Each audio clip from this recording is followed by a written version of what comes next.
আমাদের দেশে জনগণের জন্য অনেক আইন আছে, আমাদের নারীদের জন্য অনেক আইন আছে, যুবকদের জন্য অনেক আইন আছে, শিশুদের জন্য অনেক আইন আছে, শ্রমিকদের জন্য অনেক আইন আছে। কিন্তু যাদের জন্য আইন, তারা আইন কতটা জানে,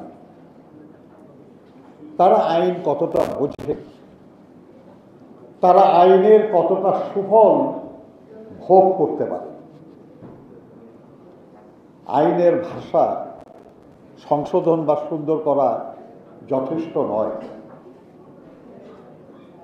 আমি অনুরোধ করব, আমি একটা রাজনৈতিক দলের সঙ্গে যুক্ত, আরও অন্য যেসব রাজনৈতিক দল আছে আমরা সহ, এবং যেসব সামাজিক সংগঠনগুলি আছে, বিশেষ করে শ্রেণী পেশার মানুষের,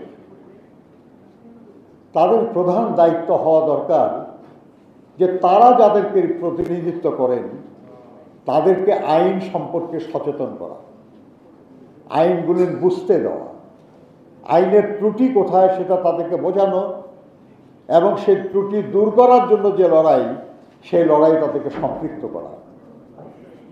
যে অধিকার তারা আইনের মাধ্যমে অর্জন করেছে সেই অধিকার যেন তারা ভোগ করতে পারে, যে অধিকার পাওয়া যায় নাই সেই অধিকারের জন্য তারা লড়াই করতে পারে।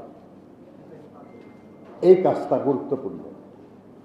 আর না হলে আমরা আইন বদলাতে পারবো, আইনের ভাষা সুন্দর করতে পারবো, কিন্তু সাধারণ মানুষ সেই তিমিরেই থেকে যাবে যেখানে তারা আছে। আমি মনে করি আইনে আর একটা জিনিস থাকা দরকার, যেটা আমাদের দেশে সত্যি সত্যি আছে বলে অন্তত অনুভূত হয় না। সেটা হলো, যারা আইন প্রয়োগের দায়িত্বে, তারা যদি আইন প্রয়োগে কোনো ভুল করে, ইচ্ছাকৃত ভুল, এবং তারা যদি অন্যায়ভাবে আইনের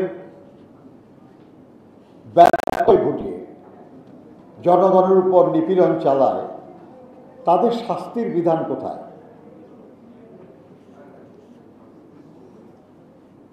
শুধু ভালো কথা বলে সবাইকে ভালো করা যায় না। এমনকি মান্না ভাইরা সংস্কার কমিশনে আলাপ করছেন এগুলো নিয়ে, যে আমাদের যে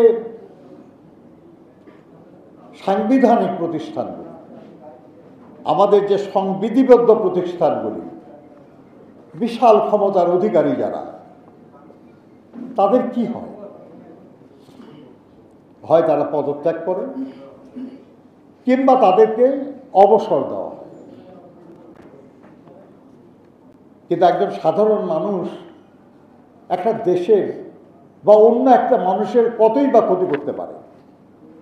কিন্তু যারা বড় বড় পদে বসে আছে, যারা বড় বড় দায়িত্ব পালন করছে, তারা তো এই দেশ এবং দেশের মানুষের অনেক বড় ক্ষতি করতে পারে। তাহলে এর প্রত্যেকটা প্রতিষ্ঠানের ব্যাপারে এই যে সুরক্ষা আইন, এইসব আইনের যারা কার্যকর করবে, প্রত্যেকটা ব্যাপারে যারাই ক্ষমতার অধিকারী হবে রাষ্ট্রের মাধ্যমে, তাদের প্রত্যেককে দায়বদ্ধ এবং জবাবদিহিতার আওতায় আনা। আর সে কারণে তারা যদি তাদের দায়িত্ব পালনে অবহেলা করে কিংবা অপরাধমূলক কোনো কাজে যুক্ত হয়, তাহলে তাদের জন্য শাস্তি হয়, সেই বিধানও যেন প্রত্যেক আইনের থাকে, এরকম একটা দাবি আমাদের থাকা দরকার। আর না হলে আইনের ভাষা যত সুন্দর করি, আমাদের যত আকাঙ্ক্ষা আমাদের আইনের কাগজ বলছি আমি, লিপিবদ্ধ করি, এর দ্বারা সাধারণ মানুষের কল্যাণ হবে না।